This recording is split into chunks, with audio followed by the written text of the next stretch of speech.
հասցնել այն միտքը։ Հանրային քննարկումների առիթ են դարձել ազգային բարերար Սամվել Կարապետյանի տնտեսական 5 հեղափոխական քայլերը, որոնք հրապարակվել են անցած շաբաթ։ Փոքր բիզնեսին չհարկելու Կարապետյանի խոստման մասին են հիմնականում հարցնում մեր ձևով շարժմանը։ Համակարգող Նարեկ Կարապետյանը այսօր պատասխանել է հարցերին եւ շեշտել, որ չհարկվելու հնարավորությունից կօգտվեն փոքր խանութները, վարսավիրանոցները, ավտոլվացման կետերը եւ ծառայությունների ոլորտի այլ փոքր ձեռնարկությունները։ Ինչ հարց են մեզ տալիս, ասում են, իսկ ինչպես է բյուջեն այդ դեպքում դիմանալու։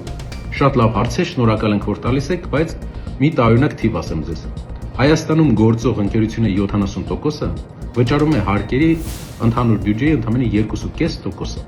Այսինքն, ամբողջ փոքր բիզնեսը շրջանառության հարկվող